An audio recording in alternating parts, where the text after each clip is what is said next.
வேளம் இளைஞனாகிய எல்லாம் வல்ல ஸ்ரீ கடுகாசலமூர்த்தி பெருமானுடைய திருவருளினால் வெளிவந்து கொண்டிருக்கும் இந்த ஞான உரையில் என்னுடைய ஞான பயணத்தின் சொந்த அனுபவங்களை நான் கூறி வருகிறேன். அதில் கடந்த பதிவில் நான் ஒரு இலாக்காவில் வேலைக்கு சேர்ந்து எஞ்சிய நேரங்களில் அந்த மனமொடுங்கிய துரிய சமாதி நிலைக்கு சென்று விடுவது என்ற வரையை நான் கூறியிருந்தேன். இவ்வாறு வேலைகள் பார்த்து கொண்டிருந்த காலங்களில் எனக்கு கிடைத்த சோதனைகள் மிக மிக அதிகம். என்றாலும் சத்தியம் என்ற ஒரு வாக்கு என்னை கட்டி போட்டது. பட்டணத்து பெருமானுடைய தாயார் அவ்வளவு பெரிய ஒரு நிதியை படைத்தவர். எனக்கு கொள்ளி வைக்கும் வரை நீ இருக்க வேண்டும் என்ற போதும் அவர் ஊர் எல்லையை தாண்டுவதில்லை என்று சந்நியாச மார்க்கத்தில் ஈடுபட்டு ஒரு சுதந்திர நிலை பெற்றார் என்று அவருடைய வரலாற்றில் நாம் படிக்கிறோம். ஆனால் என்னுடைய தாயார் அந்த அளவிற்கு கூட எனக்கு இடம் தரவில்லை. நீ இந்த இடத்தை விட்டு சென்றால் அடுத்த கணம் என் உயிர் போய்விடும் என்று கூறிய காரணத்தாலும் அவர் மிக மிக பிடிவாதமான மனமுடையவர் என்பது எனக்கு நன்றாக தெரிந்த காரணத்தாலும் என்னுடைய தாயாருடைய ஆயுள் எப்படி என்றும் எனக்கு தெரிந்த ஒரு நிலையிலும்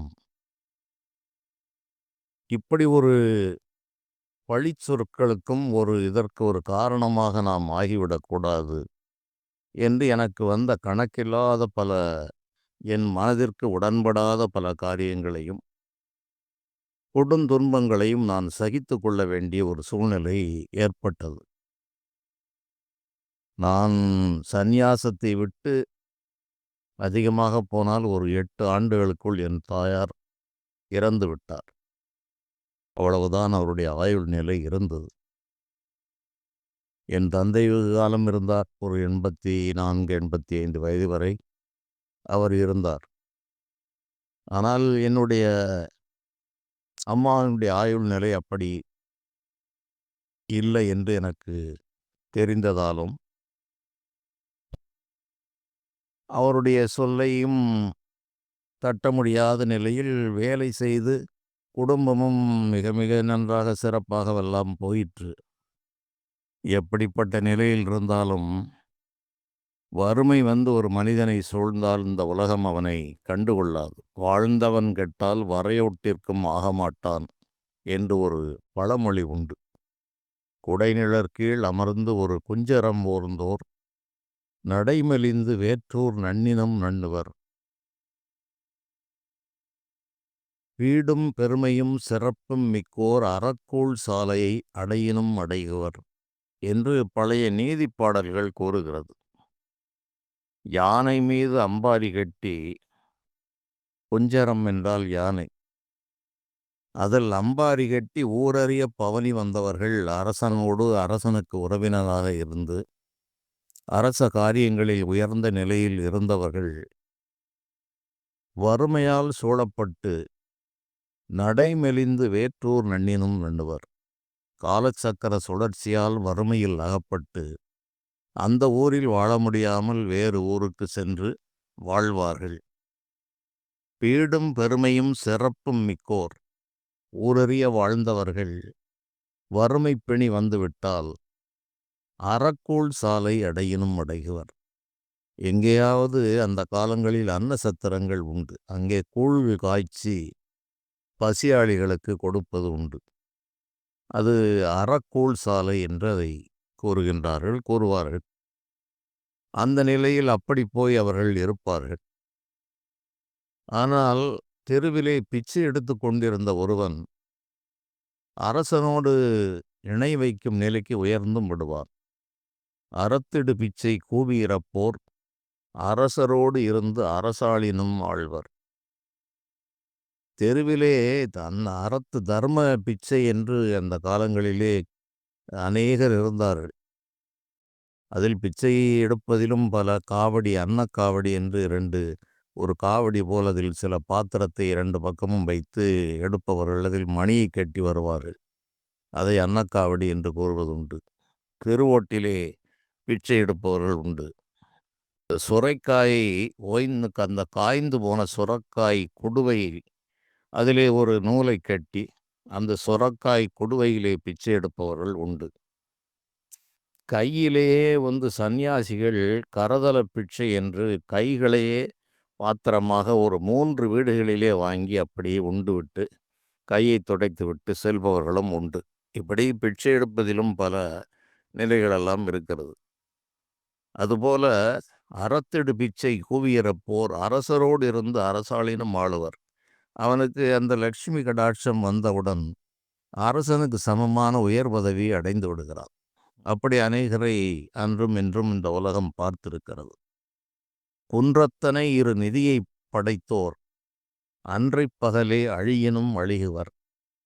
மலையளவு செல்வத்தை வைத்திருந்தாலும் அது காலை வரை இருந்த அந்த செல்வம் அன்று மாலைக்குள்ளாக அழிந்து அவன் தெருவுக்கு வர வேண்டிய காலம் இருந்தால் அப்படியும் வந்து விடுவான் என்றெல்லாம் இந்த உலக வாழ்க்கையை பல கோணங்களிலே ஆய்வு செய்தவர்கள் கூறி வைத்திருக்கிறார்கள். அதுபோல மன்னராய் இருந்த பேர்கள் வகைகெட்டு போவாராயின் பின்னையும் ஆரோ என்று பேசுவார் ஏசுவாரே என்றெல்லாம் நீதி நூல்கள் கூறுகிறது.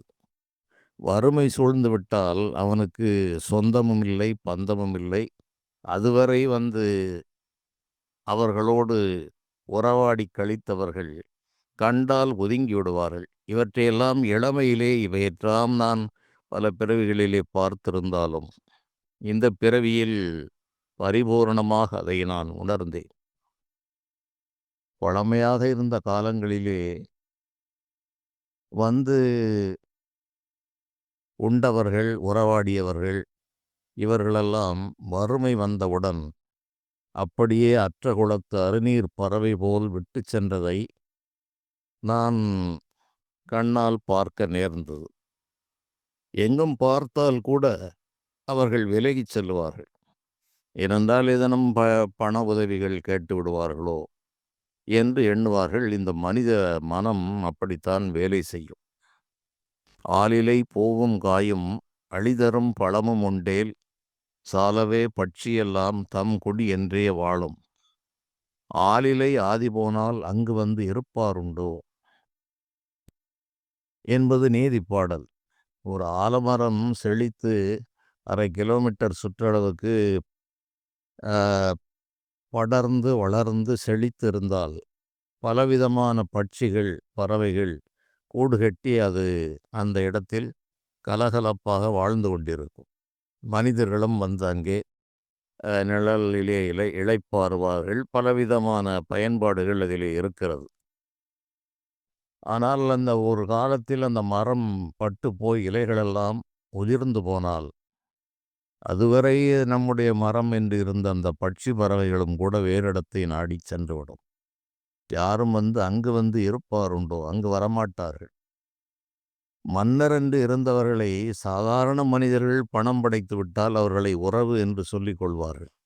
பதவி விட்டால், பணம் லட்சுமி கடாட்சம் விட்டால் அவர் எனக்கு தூரத்து உறவு, பக்கத்து உறவு என்றெல்லாம் சொல்லுவார்கள். ஆனால் மிக மிக நெருங்கிய உறவினன் பணத்தை இழந்து விட்டால் அவன் யாரோ நாம் யாரோ அவரெல்லாம் நமக்கு தெரியாதப்பா, ஏதோ சொல்வார்கள் உறவென்று என்று அந்த மனிதர்கள் அப்படியே நிறம் மாறுவதை நான் இளமையில் பார்த்திருக்கிறேன். இவையெல்லாம் சர்வ சாதாரணம். ஆகவே பொதுவாகவே இந்த மனைவி, மக்கள், தாய், தந்தை இவைகளே பொய் என்பது ஞானம். இப்படி ஞான வயப்பட்டவன் இந்த சொந்த பந்த உறவுகளை எல்லாம் ஒரு பொருட்டாக எண்ணுவதில்லை. அடர்ந்த சந்தை கூட்டமென்றே இரு சுற்றத்தை வாழ்வை குடங்கவிழ் நீரோட்டமென்றே இரு நெஞ்சே உனக்கு உபதேசம் இதே என்று பட்டினத்துப் பெருமான் கூறினார். சுற்றமென்று வருகிறவர்கள் அடர்ந்த சந்தை கூட்டம், சந்தையிலே இருக்கும்போது பலவிதமான நபர்கள் வருவார்கள், போவார்கள். அவரவர் அந்த வேலை முடிந்தவுடன் போய்விடுவார்கள். அன்றும் இன்றும் உலகம் அப்படித்தான் இயங்குகிறது. மனிதன்தான் இது நமக்கு நிலையானது, அது நிலையற்றது, இது என்றைக்கும் உள்ளது என்று மனிதன் அறியாமையில்தான் மயங்கி உண்மையில் வாழ்கிறான். அந்த அறியாமையை நீக்க வேண்டும் என்பதுதான் என்னைப் போல அங்கங்கே சில நபர்கள், சில மனிதர்கள் ஏதேதோ கூறிக்கொண்டு இந்த உலகத்திற்கு ஒரு சிறு வேலையை செய்வோம் என்று சங்கை ஊதுகிறோம், அவ்வளவுதான். இது எத்தனை பேருக்கு போகுமோ போகும். இதை உடனே கேட்டுவிட்டு அத்தனையும் மாறிவிட வேண்டும் என்ற அவசியமில்லை. என்னுடைய வாழ்வு அனுபவம் எப்படி இருந்தது, ஒரு சந்நியாசம், ஒரு ஞானம், ஒரு யோக நிலைக்கு செல்பவனுடைய வாழ்வு எப்படியெல்லாம் இருக்கும் என்பதை அநேக ஞானிகள், அதை நம்முடைய ஞானிகள், சித்தர்கள் பலரும் தெள்ளத் தெளிவாக கூறியிருக்கிறார்கள். அதனுடைய மெய்ப்பொருளையே அறிவார் இல்லை. அதை அறிந்து அங்கங்கே பலதரப்பட்ட யோகம், ஞான நிலை பெற்ற சித்தர்கள் என்பவர்கள், மௌனமாகச் செல்பவர்கள், வேறு வேறு காரியங்களை செய்து இந்த ஜன சமூகத்தில் தொடர்பு கொள்கிறவர்கள், இப்படி பலதரப்பட்டவர்கள் இருக்கின்ற இந்த உலகத்திலே ஒரு மனிதன் தான் அனுபவித்த செய்திகளை தன்னுடைய வாயால் பிறருக்கு விளக்குவது என்பதைத்தான் பட்டினத்தார், பத்திரகிரியார், திருமூலர் பெருமான், இன்னும் பல சித்தர்கள், குதம்பை சித்தர், அகப்பை சித்தர் என்று பல ஞானிகளும், இதை சிவவாக்கியர் என்று அனைவரும் அதைத்தான் சொன்னார்கள். தங்களுடைய அனுபவங்களை மூடி மறைத்துவிட்டு அவர்கள் செல்லவில்லை.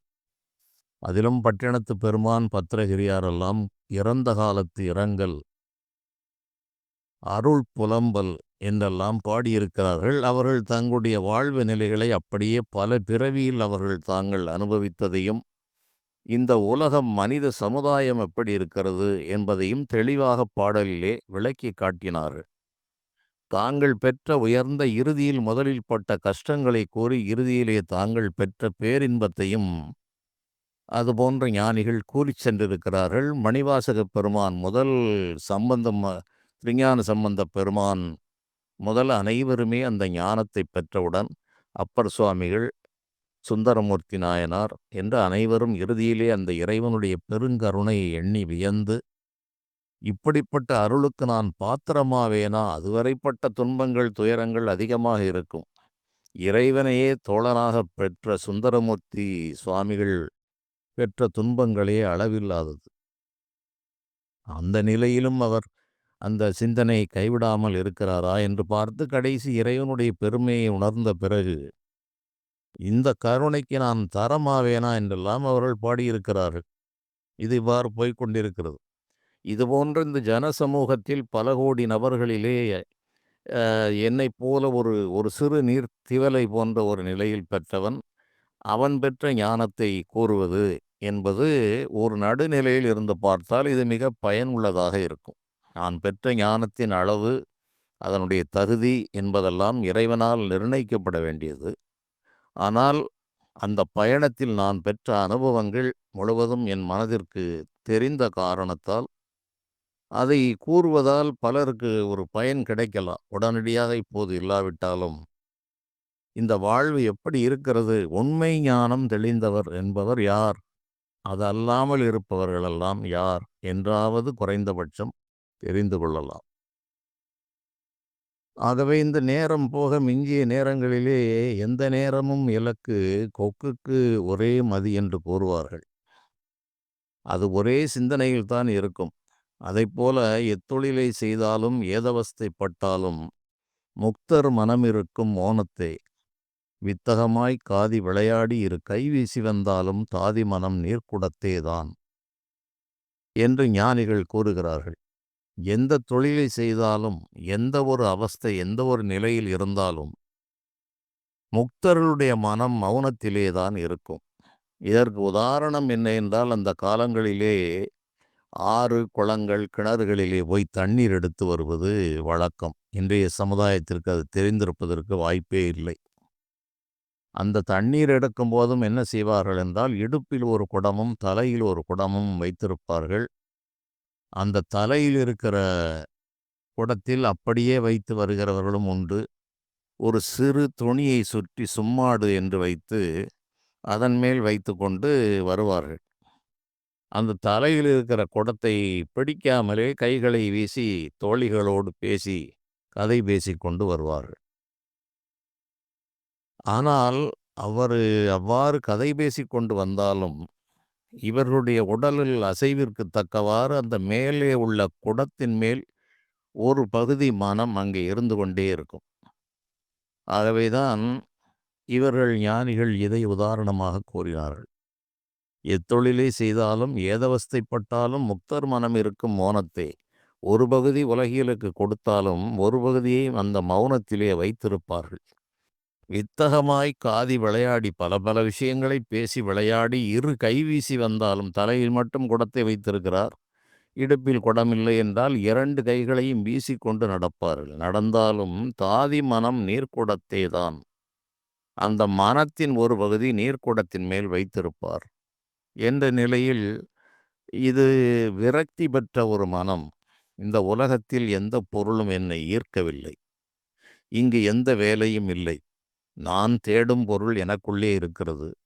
அது எங்கும் பறந்திருக்கிறது என்பதெல்லாம் சற்று காலம் தாழ்ந்து இறைவன் எனக்கு முழுவதும் விளக்கினார். அது ஒரு முழுவதும் விளைச்சல் இல்லாத ஒரு நிலை. ஆகவே உலகத்தோடு ஒட்ட ஒழுக முடியாத ஒரு நிலையில் எந்த ஒரு ஆரவாரமோ, சினிமா, திரைப்படம், பொருட்காட்சி, இந்த உலகச் சந்தையிலே எந்த கவர்ச்சியும் நான் பெறவில்லை. என் கவனத்தை திருப்பக்கூடிய செய்திகள் இங்கு எதுவுமே இல்லை. அனைத்தும் பார்த்து முடித்துவிட்ட ஒரு சலிப்பான மனநிலை. ஆகவே நான் எப்போதும் பரசிந்தனையில் இருக்கிற காரணத்தால் வேலை பார்த்தேன். பிறகு குடும்பங்களை ஓரளவு அவர்களை சரி செய்து ஒரு பாதுகாப்பான நிலைக்கு அனுப்பிவிட்டு நானே வலிய சந்நியாசம் என்று நான் வேறு ஒரு மாவட்டத்திற்கு சென்று விட்டேன். இதை எப்படித்தான் பார்ப்போமே என்று அது முழுவதும் போய்விடக்கூடாது என்பது என்னுடைய தாயினுடைய ஒரு கட்டளை. அவருடைய இறுதி காரியம் செய்தால்தான் போக முடியும் என்ற நிலை இருந்தாலும் நாமே வெளியேறி போகலாம், போய்விட்டு மீண்டும் வரலாம் என்ற ஒரு நிலையில் எவருடைய தொடர்பும் இல்லாமல், ஏனென்றால் ஓரளவு அனைத்தையும் ஒரு சரி செய்த நிலையில் நான் ஏறக்குறைய ஓராண்டு காலங்கள் அப்படியே வெளியே பயணப்பட்டு விட்டேன். ஏனென்றால் என்னை யாரும் கேட்கப் போவதில்லை. என்னுடைய தாய்க்காக எத்தனையோ உடன் பிறந்தவர்களுக்கெல்லாம் பல்வேறு வேலைகள், உதவிகளை எல்லாம் செய்த போதிலும் என்னை கட்டுப்படுத்துகிற ஒரே சக்தி என்னுடைய தாயாராகத்தான் இருந்தார். அதனால் என்னை கேள்வி கேட்பதற்கு வேறு எவருக்கும் துணிவில்லை. அந்த கேள்விகள் என்னை பந்தப்படுத்தாது. என் கடமையை நான் செய்தேனே தவிர கட்டுப்படுத்த வல்ல சக்தி வேறு எதுவும் இல்லை. ஆகவே நான் எனக்கு எந்த இலக்குகளும் இல்லை. இந்த உலகத்தில் பெரிய நிலையை பெற வேண்டும். அனைத்தும் பொய் என்று தள்ளிவிட்டவனுக்கு பெரிய பதவி, பெரிய பங்களாவை கட்டு, காரை வாங்கு, ஆடி காரை வாங்கு, ஆவணி காரை வாங்கு என்பதெல்லாம் பலருக்கு அது ஒரு இலக்காக இருக்கிறது. அந்த வயதிலேயே எனக்கு பொன்னை மாதரை பூமியை நாடிடேன். என்னை நாடிய என்னுயிர் நாதனே, உன்னை நாடுவேன் உன் அருள் தூவழி, தன்னை நாடுவேன் தன்னந்தனியனே என்று ஞானிகள் கூறுகின்றார்கள். பொன்னை மாதரை பூமியை நாடிடேன். மண்ணாசை, பெண்ணாசை, பொன்னாசை என்ற 3 ஆசைகளையும் நான் நாடவில்லை.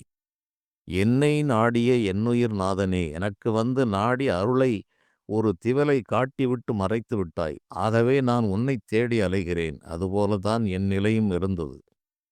அருளை சற்று அந்த வெளிச்சத்தை நான் பார்த்துவிட்ட காரணத்தால் எனக்கு அதை தேடித்தான் அலைய வேண்டும் என்று மனம் இருந்ததே தவிர, இதுவையெல்லாம் ஞானிகளுடைய வாக்கிற்கு என்னுடைய வாழ்வு மிகச் சரியாக பொருந்தி சென்றது. உன்னை நாடுவேன் உன் அருள் தூவழி தன்னை நாடுவேன் தன்னந்தனியனே. ஏனென்றால் இவருக்கு பக்கத்துணை யாரும் வரப்போவதில்லை. ஒரு ஞானம் பெற்றவனுக்கு பணம் என்று உலகத்தில் பரபரப்பாக அலைந்து கொண்டிருக்கிற மனிதர்கள் எவருக்கும் இந்த ஞானம் பெற்றவனால் அவர்களோடு ஒத்துப்போக முடியாது. அவர்களுக்கு இவனோடு ஒத்துப்போக முடியாது.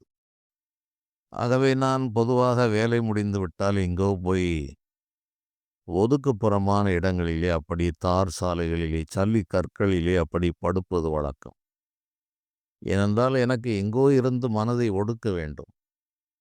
அதுக்கு எங்கும் இடம் கிடைக்காது. ஊருக்கு வெளியே எங்கேயாவது போனால்தான் நம்மை தொல்லை செய்யாமல் இருப்பார்கள். ஆகவே அங்கங்கே கிடக்கும் உடைந்து போன ரோடுகளிலே சல்லி கற்களை குமித்து வைத்திருப்பார்கள்.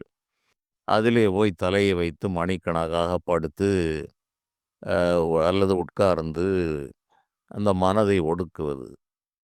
இப்படி எங்காவது அலைவது.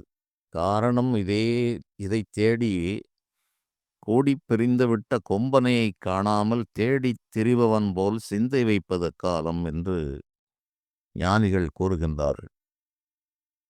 அதாவது பெண் யானை ஆண் யானையும் அந்த பெண் யானையும் அது கருவுற்ற காலத்தில் அது பிரசவமாகிற வரை இந்த ஆண் யானை அதற்கு காவலாக இருக்க வேண்டும். அது யானைகளுக்கு உள்ள ஒரு அமைப்பு. அந்த நிலையில் அந்த ஆண் யானையை காணாவிட்டால் இந்த பெண் யானை எப்படி தவிக்குமோ அதுபோல் இந்த இறையருளை சிறிது பெற்றுவிட்டு இந்த இறையருள் மறைக்கப்பட்டு விட்டவனுடைய மனநிலை எப்படி இருக்கும் என்று சித்தர்கள் கூறுகிறார்கள். அந்த நிலையில் உன்னை நான் எப்போது தேடுவேன் என்று மிகப்பெரிய ஞானிகளுடைய வாக்கு. இப்படி பெற வேண்டியது இந்த ஞானம். இவையெல்லாம் இன்று வகுப்புகளிலே தருகிறேன். பயிற்சி வகுப்புகளுக்கு வாருங்கள். 10,000 20,000 50,000 இந்த ஞானத்தை வாசியை உங்களுக்கு கட்டி அப்படியே பார்சலில் கொடுத்து விடுகிறோம். அப்படியே நெற்றி பொட்டில் கையை வைத்தவுடன் உங்களுக்கு துரிய நிலையை காட்டி விடுகிறோம். கடவுளுடைய தரிசனத்தை கொடுத்து விடுகிறோம் என்றெல்லாம் இவற்றை பார்க்கும்போது எனக்கு வேடிக்கையாகத்தான் இருக்கும். அன்றும் இன்றும் மனிதர்கள் சுலபமாக எதையும் பெற்றுவிட வேண்டும் என்றுதான் எண்ணுகிறார்கள். கடினமாக கஷ்டப்பட்டு உழைத்து பெற வேண்டியவற்றை சுலபத்தில் பெறுவது என்பதெல்லாம் சாத்தியமல்ல. அது தற்காலிகமாக இருக்கும். அதன் பிறகு அதை தொடர்ந்து பயிற்சி செய்தவர்கள் என்பவர் இல்லை. அப்படி எவரேனும் நான் உடனடியாக அதை பார்சலாக கொடுத்து விடலாம் முடியாது. இறைவனே காட்டி மறைக்கிறார். அதைத்தான் நாம் நம்முடைய ஞானிகளுடைய வாக்குகளை முதலில் கற்க வேண்டும்.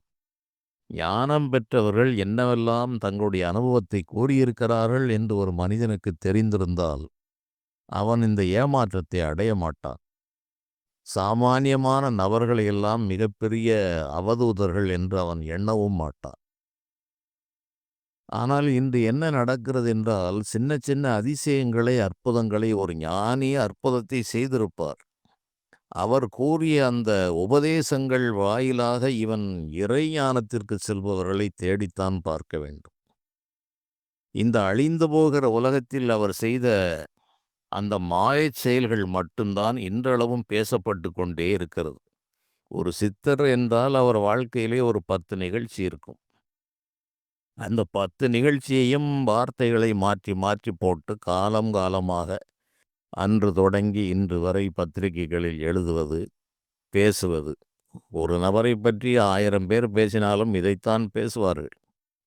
அவர்கள் வாழ்விலே என்ன துன்பத்தை அடைந்து அந்த இறைநிலையை பெற்றார்கள், அதைப்போல் நாம் அடைய வேண்டும் என்று மனிதர்களுக்கு அந்த எண்ணம் வருவதில்லை. முடிசார்ந்த மன்னரும் மற்றுமுளோரும் ஒரு பிடிசாம்பலாய் மண்ணாவதும் கண்டு பின்னும் இந்த படிசார்ந்த வாழ்வை நினைப்பதல்லால் செம்பொன்னின் அம்பலவர் அடிசார்ந்து நாம் உய்ய வேண்டும் என்று அறிவாரில்லையே என்று ஞானிகள் வருந்தி பாடினார்கள். முடிசார்ந்த மன்னரும் சாதாரண மக்களும் முடிவில் ஒரு பிடிசாம்பலாய் வெந்து மண்ணாகிறார்கள். இது தினந்தோறும் நடக்கிறது. இதைக் கண்டும் இன்னும் இந்த படி சார்ந்த வாழ்வை அந்த படி என்பது அந்த காலத்தில் ஒரு படி அரிசி என்று கூறுவது உண்டு. படி என்பது ஒரு அளவு. இந்த வயிற்றுக்கு சோறு தேடி அலைந்து இந்த உடலை இந்த உலகத்தை விட்டு அகலாமல் இருக்கிற இந்த வாழ்வை நினைப்பதல்லால் செம்பொன்னின் அம்பலத்தின் இறைவனுடைய அடி சார்ந்து நாம் உய்ய வேண்டும் என்று அறிவார் இல்லையே என்று மனம் வெதும்பி பாடுகின்றார்கள் ஞானிகள்.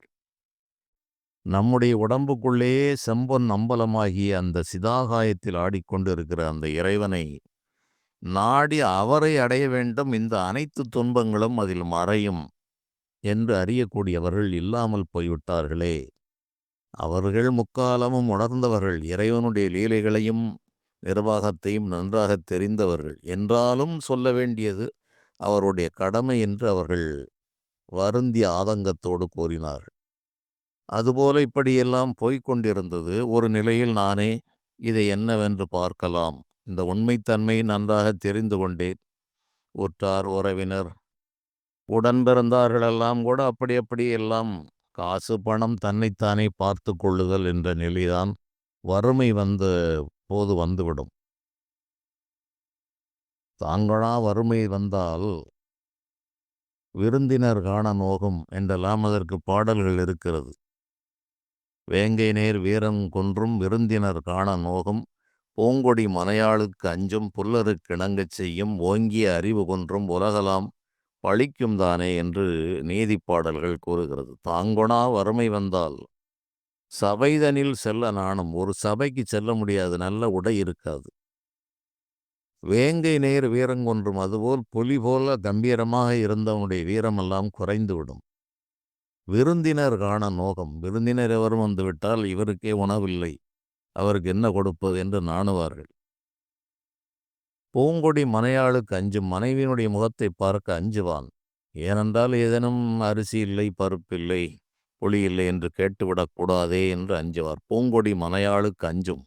ஆகவே இந்த குழந்தை குட்டிகள் குடும்பத்தை காப்பாற்றுவதற்கு எந்த வேலை செய்து வேண்டுமானாலும் பிழைக்கலாம் என்று புல்லருக்கு இணங்கச் செய்யும். அதுவரை இருந்த ஓங்கிய அறிவு கொன்றும் உலகெல்லாம் பழிக்கும் செயலை கூட அவன் செய்ய தயாராகி விடுவான் என்றெல்லாம் இதற்கு பல பாடல்கள் இருக்கிறது. இது அத்தனையும் உண்மை என்பதை நான் வாழ்விலே பார்த்தேன்.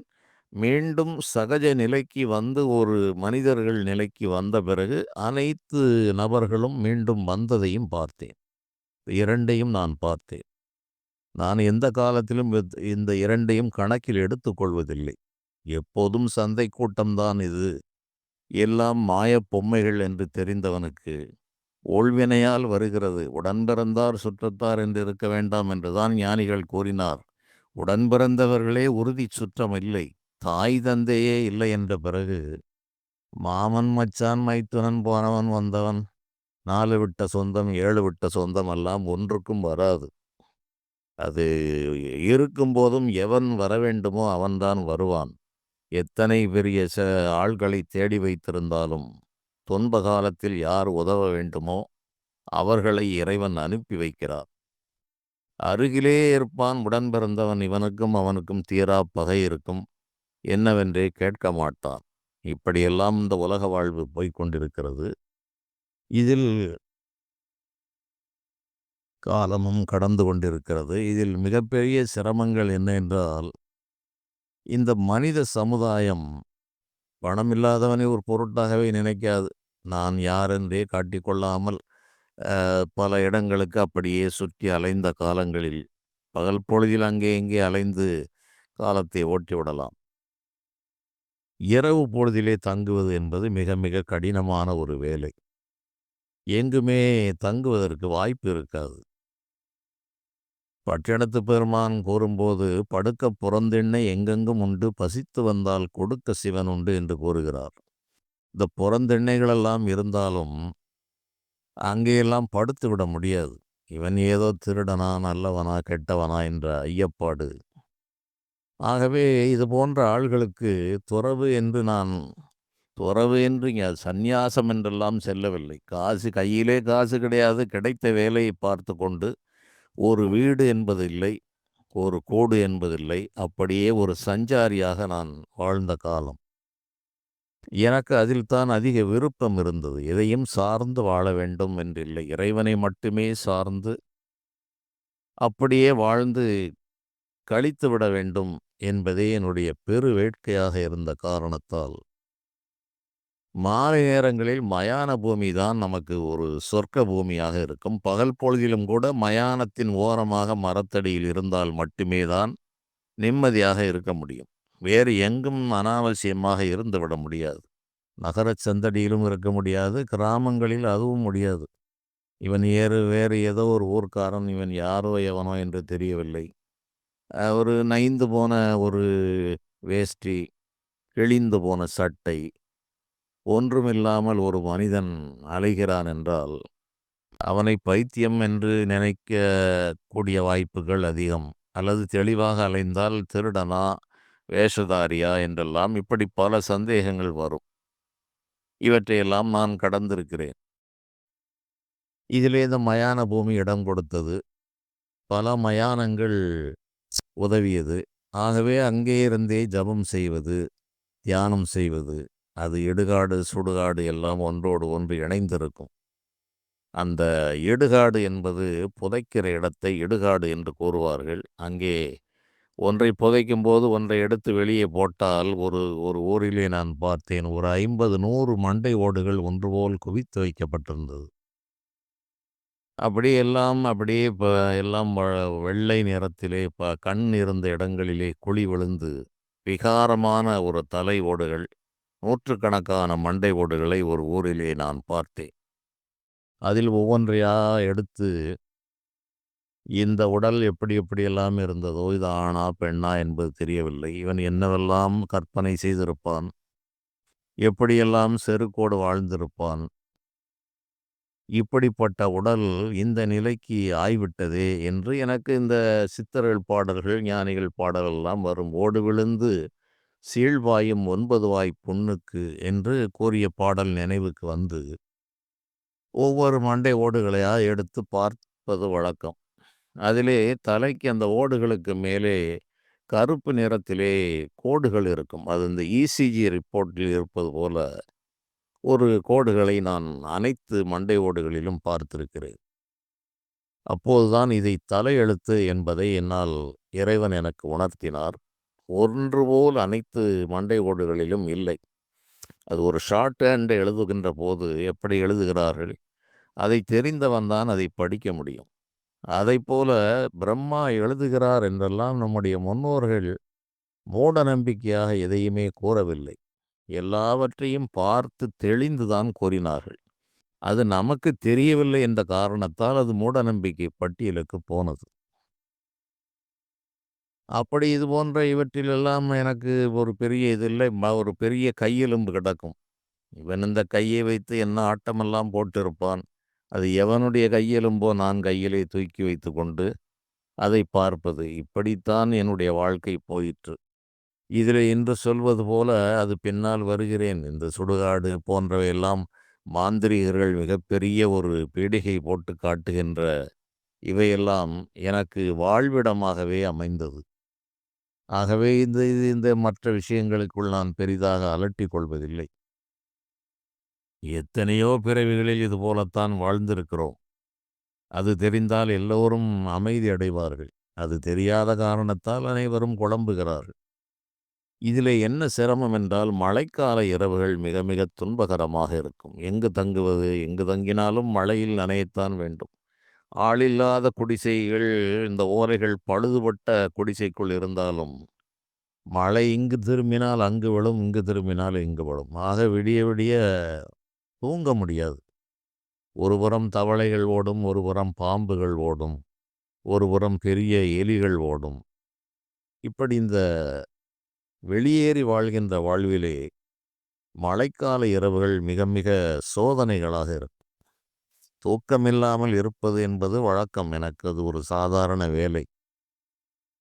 ஒரு பழமொழி சொல்வார்கள், "வித்தை உள்ளவனுக்கும் விசாரணை உள்ளவனுக்கும் நித்திரை கேடு" என்று ஒரு பழமொழி உண்டு. ஒரு வித்தையை கற்க வேண்டும் அல்லது ஒரு நூதனமான வித்தையை கையில் வைத்திருந்தால் அவனுக்கு சிந்தனை அதிலே இருக்கும். ஞான விசாரணை செய்பவனுக்கும் நித்திரை கேடாகிவிடும். அவன் எப்போதும் பரசிந்தனை, ஞான விசாரணையிலே இருப்பான். ஆகவே அவனுடைய இருவருக்கும் நித்திரை கேடாகிவிடும். இதில் மழைத்துளிகள் வேறு விழுந்து விழுந்து அவ்வப்பொழுது உடம்பை நனைப்பது மழை நாலாபுறமும் அடிக்கத்தான் செய்யும்.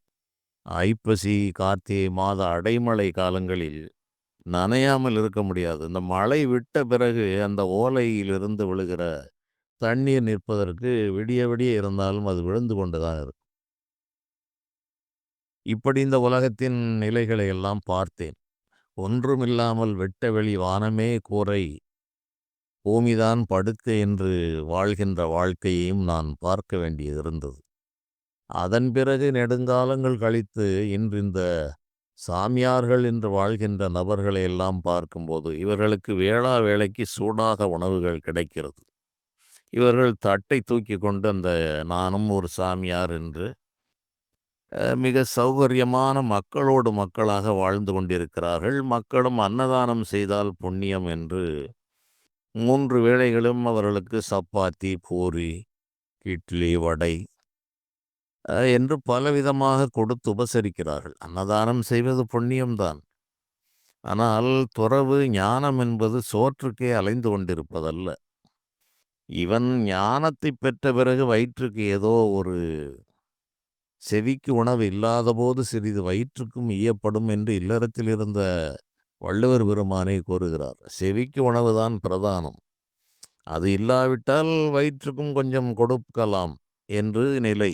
அந்த நிலையை விட்டுவிட்டு இவர்கள் எப்படி பொழுதை போக்குகிறார்கள் என்று நான் வியப்படைவதுண்டு. அது தவிர இது பிளாட்ஃபார்மில் இருக்கிற சாமியாருடைய நிலை இது. அது தவிர மிகப்பெரிய ஒரு விஐபி என்ற நிலையிலெல்லாம் பல சாமியார்கள் இருக்கிறார்கள். அவர்கள் பல நிலைகளிலே அது போய்க்கொண்டிருக்கிறது. நான் என்னுடைய அனுபவத்தை கூறுகிறேன். நீங்கள் அதை வைத்து உண்மையான ஞான பயணம், என்னுடைய பயணம் இப்படித்தான் இருந்தது. மற்ற மனிதர்கள் இன்று எப்படி இருக்கிறார்கள் என்று நீங்கள் அதை பார்த்து கொள்ளலாம். ஆகவே பசி என்பது மிகப்பெரிய கொடுமை. அநேக நாட்கள் இந்த பசியை பற்றி எனக்கு பெரிய விழிப்புணர்வு இல்லை. உடல் நோயை பற்றி அந்த உடலை பற்றின அறிவுகள் எல்லாம் இல்லை. எனக்கு சிந்தனை எங்கோ இருக்கிறது. இந்த உடல் இருந்தால் என்ன, போனால் என்ன என்ற ஒரு மனநிலை இருந்த காரணத்தால் பல நாட்கள் இந்த உடம்பிலே குளுக்கோஸ் குறைந்து விட்டால் பசியால் மயக்கம் வரும் என்ற அடிப்படை உண்மை கூட எனக்கு அப்போது தெரியாது. சில ஊர்களிலே அவ்வாறு மயங்கி விழுந்திருக்கிறேன். எனக்கு அதுவே தெரியாது. அப்படியே முடிந்தவரை இந்த வயது இளமை இருந்ததால் முடிந்தவரை நடந்து சென்று கொண்டிருக்கும்போது ஒரு முறை அப்படி விழுந்தேன். அப்போது எனக்கு தெரியவில்லை. அது ஒரு 10 நிமிட மயக்கம், பசி மயக்கம். அங்கிருந்து பார்த்தவர்கள் பார்த்து அந்த கடையில் ஏதோ ஒரு காஃபி கீஃபி எனக்கு ஒரு 10 நிமிடம் நடந்ததே தெரியாது. வாங்கி கொடுத்து, சாப்பிட்டீர்களா? இல்லை, இல்லை, பரவாயில்லை என்று சொன்னார்கள். எனக்கு எவரிடமும் வாங்கி உண்பது என்பது அன்றிலிருந்து இன்று வரை எனக்கு வழக்கமில்லை. அது என்னை அறியாமல் நான் மயக்கத்தில் இருந்த நேரத்தில் ஒரு காஃபியை வாங்கி கொடுத்தார்கள். அரை மயக்கத்தில் கொடுத்தேன். இப்போது சரியாகிவிட்டது ஐயா, நான் அப்படியே போய்விடுவேன் என்று நான் சென்று விட்டேன். இது அநேக நாள்கள், ஒரு நாள் இருந்தால் சமாளிக்கலாம். அநேக நாள்கள் ஒருவேளை உணவு இருக்கும். மற்ற நேரமெல்லாம் தண்ணீரைத்தான் குடிக்க வேண்டும். தண்ணீரை குடித்தால் அது சிறுநீராக கழிந்து விட்டால் மீண்டும் கை கால்கள் எல்லாம் ஆட்டம் கொடுக்கும். அதுவும் பின்னால் தான் எனக்கு தெரிந்தது. ஏன் கை கால்கள் எல்லாம் ஆடுகிறது? அதை ஒரு நபர் சொன்னார். சாப்பிட்டீர்களா? நான் சொன்னேன், கை கால்கள் எல்லாம் எனக்கு வயது கம்மி, குறைவாக இருக்கிறது. கை கால்கள் எல்லாம் ஆடுகிறது. நான் இப்படியே அலைந்து கொண்டிருப்பதை தெரிந்தவன். அதை பார்த்தான். இவனுக்கு ஒன்றும் சாப்பாட்டுக்கு வழி இல்லாமல் இந்த ஊரை சுற்றி அலைகிறான் என்பதை தெரிந்துவிட்டு, சாப்பிட்டீர்களா என்று கேட்டான். அப்போதுதான் எனக்கு சாப்பிட்டேன் என்று நான் ஏதோ ஒரு கூறினேன். சாப்பிட்டீர்கள் என்று உங்கள் வாய்தான் கூறுகிறது. சாப்பிடவில்லை என்பது உங்களுடைய உடம்பை வைத்து, முகத்தை வைத்து நான் தெரிந்து கொண்டேன். நானே ஒரு கூலி வேலை செய்கிறவன். என்னிடம் பணம் இருந்தால் கூட உங்களுக்கு சாப்பாட்டிற்கு நான் கொடுத்து விடுவேன். என்னிடமும் ஒன்றும் இல்லை. அவன் அந்த காலத்திலே சேர்களுக்கு பிளாஸ்டிக் வயர் பின்னக்கூடிய ஒரு தொழில் செய்கிறவன். சில நாள் அறிமுகத்தில் அவன் அடிக்கடி அந்த பகுதிக்கு நான் செல்வதால் ஒரு பழக்கம் ஏற்பட்டது. அப்போது கூறினான், "இன்று மாலை வரை பொறுங்கள். எனக்கு ஒரு ரூ. 10 கிடைக்கும். அதில் ஒரு ரூ. 1, ரூ. 2 உங்களுக்கு தருகிறேன். உணவில்லாவிட்டால் எப்படிய்யா கை, கால் ஆடாமல் இருக்கும்? கை, கால் ஆடுவதற்கும், தலை மயக்கம் அடைவதற்கும் சாப்பாடு தான் காரணம் ஐயா. நான் வறுமையை பார்த்தவன்" என்று அந்த மனிதன் ஒரு ரூ. 1, ரூ. 2 எனக்கு கொடுத்து உதவினான். இப்படித்தான் இந்த சந்நியாச வாழ்க்கையை, இதிலும் மிக கடினமான செய்திகளெல்லாம் இருக்கிறது. இப்படி பல காலம் இந்த உலகத்தினுடைய உண்மைத்தன்மைகளை நான் அறிந்து கொள்வதற்காக முயன்று, இறைவன் இவை அனைத்தையும் எனக்கு தெளிவாக விளக்கினார். அதனால் எது சரி, எது தவறு என்கிற ஒரு மிகப்பெரிய விழிப்புணர்வு எனக்கு வந்து சேர்ந்தது. கற்ற கல்வியும் முன்னோர்களுடைய வார்த்தைகளும் அந்த பாடல்களும் எனக்கு உறுதுணையாக இருந்தது. இறையருள் எப்போதும் எனக்கு மிகத் தெளிவாக இருந்ததை நான் உணர்ந்து கொண்டே வந்தேன். எந்த நிலையிலும் நான் மனம் தளர்ந்து விடவில்லை. அது ஒன்றுதான் அந்த இறையருள் எனக்கு இருப்பதை நான் உறுதி செய்து கொள்ள உதவியது. மனத்தளர்ச்சி என்பது வரவில்லை. எவரையும் நான் தேடவில்லை. ஒன்றுமே இல்லாத சுதந்திர வாழ்விலே அந்த இரவுகளில் படுத்தவுடன் தூங்கியிருக்கிறேன். சில இடங்களிலே போக்கற்ற இடங்களில் தான் உறக்கம் வரும். அது விரிப்பு, தலையணை என்று எதுவுமே இருக்காது. உடுக்க கவிக்க குளிர்காற்று வெயில் ஒடுங்கி வந்தால் தடுக்க பழைய ஒரு வேட்டி உண்டு. படுக்கத் புறந்தெண்ணெய் ஜகம் முழுதும் எங்கெங்கும் உண்டு என்றெல்லாம் பட்டினத்து பெருமான் கூறுகிறார். உடுப்பதற்கும் மூடிக்கொள்வதற்கும் தடுக்க பழைய ஒரு வேட்டி உண்டு என்று அவர் கூறியதை வாழ்க்கையிலே நான் பார்த்தேன். குளிர்காலத்தில் அந்த உடுத்தியிருக்கிற வேட்டியைத்தான் போர்த்தி கொள்ள வேண்டும்.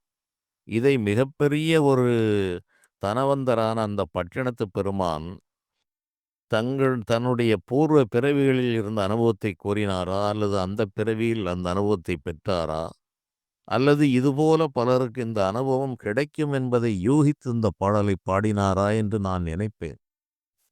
மழை காலங்களிலும் குளிர்காலங்களிலும் அந்த நைந்து போன வேட்டியைத்தான் போர்த்த வேண்டும். அப்போது இந்த பாடல் எனக்கு நினைவுக்கு வரும். உடுக்க கவிக்க குளிர்காற்று வெயில் ஒடுங்கி வந்தால், வெயில் காலத்திலும் அதுதான், தடுக்க பழைய ஒரு வேட்டி உண்டு என்பது மிகத் தெளிவாக கூறியிருக்கிறார். அதுபோல நைந்து போன ஒரு வேட்டி தான் எனக்கு இருந்தது. பழைய ஒரு வேட்டி உண்டு.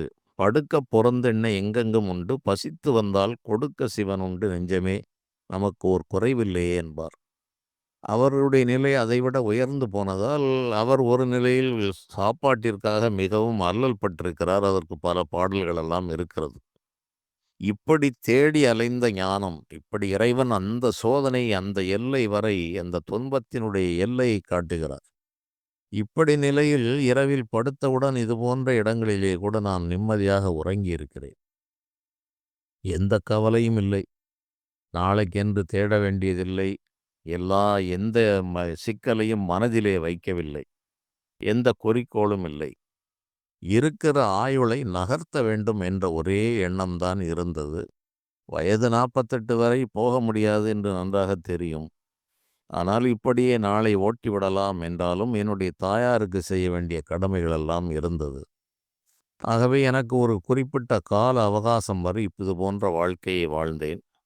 இரவிலே படுத்தவுடன் அப்படியே உறங்குவதற்கான ஒரு மனநிலை தெளிவிருந்தது. ஒன்றுமே இல்லாத நிலை, ஆனால் உறக்கம் வந்தது. இன்று உறக்கம் என்பது எட்டாக்கனியாக ஆகியிருக்கிறது. வயது முதிர்வு, பல காரணங்கள்.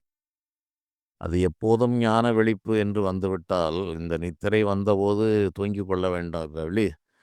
பசித்தால் வேர்த்தால் குளித்தும், பசித்தால் பொசித்தும், வெளிதுயின்றும் பார்த்தால் உலகத்தவர் போல் இருப்பார் பற்றற்றவரே என்று அதற்கும் ஞானிகள் எதையுமே விட்டு வைக்கவில்லை. அனைத்தையும் அச்சு வேறு ஆணி வேறாக பிரித்துத்தான் அவர்கள் கூறியிருக்கிறார்கள். மேலும் இது போன்ற செய்திகளை பார்க்கலாம். நன்றி.